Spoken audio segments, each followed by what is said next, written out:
Hello, everybody. This is Psychopaths and the Prefrontal Cortex by Julian Ashby. Hello, everybody. This is Psychopaths and the Prefrontal Cortex by Julian Ashby. First off, what is psychopathy? Or psychopathy? English is hard. And psychopathy is a personality disorder characterized by a profound lack of empathy and guilt or remorse, shallow affect, irresponsibility, and poor behavioral controls. Some of those things we see very often in children of a certain age, where their prefrontal cortex is, underdeveloped and not quite where it should be, and it seems as though when we look at patients with psychopathy and you do your brain scans, you see a lot of those same type imagery and the same sort of inability to feel the way that other people feel. So I find it interesting that as people get older, they've continued with some of these subdued behaviors or subdued feelings, and they sort of become extreme with them. So the brain may be to blame, right? I did talk about the images beforehand. Your prefrontal cortex, whether it be underdeveloped, is one thing, but to actually see scans that demonstrate consistency among those with the disorder is quite interesting. So, although it is considered a personality disorder, the prefrontal cortex can play a vital role in the way a brain works in a psychopath. This isn't like a 100 sure shot. There's some evidence to support. So, believe it or not, the brain doesn't look like everybody else's. According to Michael Konins and his paper on the role of the prefrontal cortex in psychopathy, the prefrontal cortex is likely to play an important role in psychopaths. In particular, the ventromedial and anterior cingulate sectors of the prefrontal cortex, or PFC, are theorized to mediate a number of social and affective decision-making functions that appear to be disrupted in psychopathy. So, like I said before, just like when we see younger kids who decision-making is a great example of younger kids who are unable to make those decisions with a lot of thought and empathy behind them, or maybe not empathy, but I don't know, responsibility. And psychopaths, they have grown into adulthood, and that empathy is still not there. That care for those decisions that they've made is still, you know, subdued. Prefrontal cortex 4. So for starters, it's in control of your empathy. Lack of empathy is one of the characteristics of psychopathy. There are many different aspects of empathy, but it has been suggested that psychopaths specifically lack effective empathy specifically. So effective empathy, and this comes from the same Wallen and Christensen article. Effective empathy constitutes non-conscious psychological reactions, such as the fight or flight reaction, characterized by an autonomic arousal which is controlled by the amygdala. The amygdala is situated in the medial temporal lobe in front of the hippocampus, and it is involved in emotional regulation, particularly of unpleasant emotions.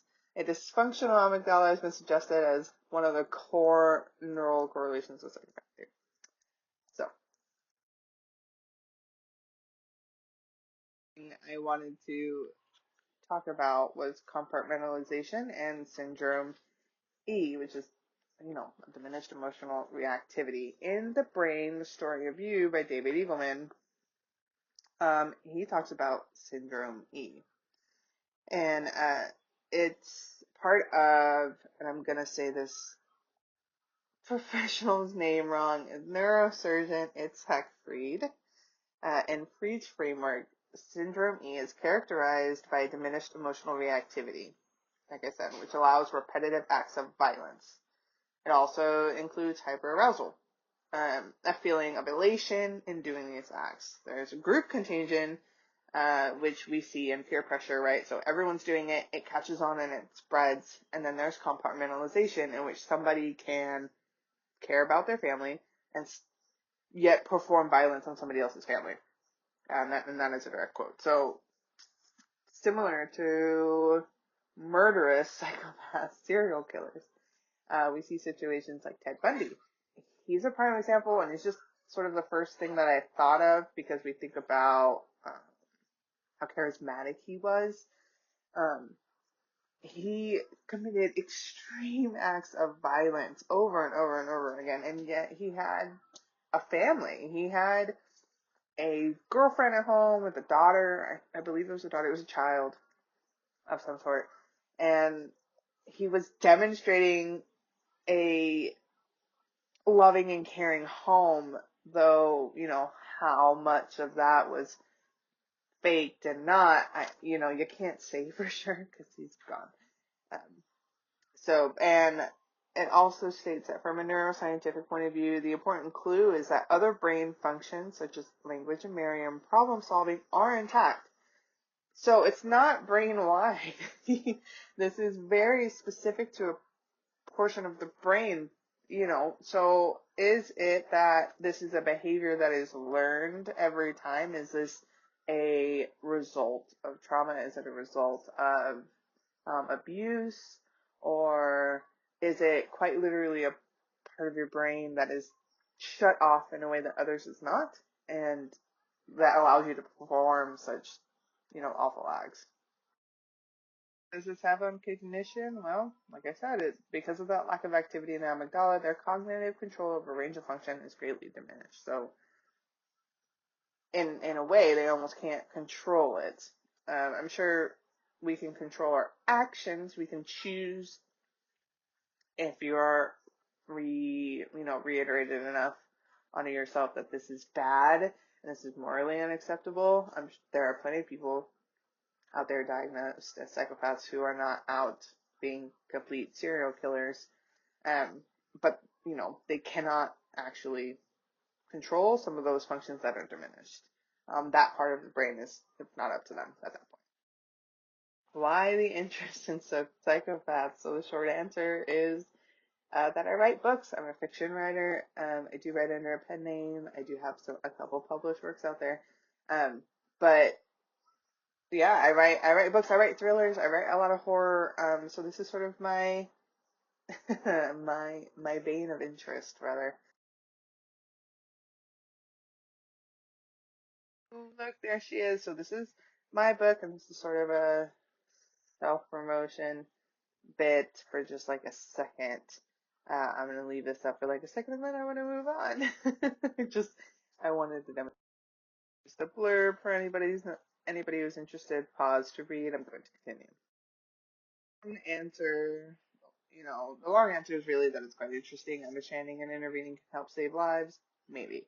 Right? So, like I said, every psychopath that's ever been diagnosed is not a murderer. Um, so I think that, those who have been diagnosed maybe understanding, the levels to this, not simply that they have something wrong with them, could, in the end, prevent some type of action on their part. So I think it's just quite interesting. So what I've learned. So like I've said this once or twice, a psychopath does not mean murderer, but a murderer is often a psychopath. And that was sort of my key takeaway. Although the bit about Syndrome E and all that was also quite interesting, although it kind of seems like a well duh situation. Um, as far as diminished cognitive control and all that is concerned. Um, I think just knowing that one does not equate the other is important to note, not just for me, but for other people. We see the word psychopath, we immediately associate with serial killer because they often are. But that does not mean that if you were to be diagnosed as a psychopath, that you would then go out and just willingly and nonchalantly murder, or even with intent, the way that some of these serial killers do. important for you and for my own field of work. So an understanding of those around us can help us navigate the social landscape in a way that is conducive for all and not just murderers. So, I mean, I don't just think of psychopathy, I think of those with even autism, right? These are things that we cannot control. People with ADHD, these are maybe with some mediation we can try to live our lives, more efficiently or effectively, but they are out of our control. And it's not just us, those with the diagnoses, that we need to worry about. It's those who do not. So the way that we behave and we work with and around those who have these diagnoses, that's important. Um, and as a writer, it's all in the day's work, ensuring that we're giving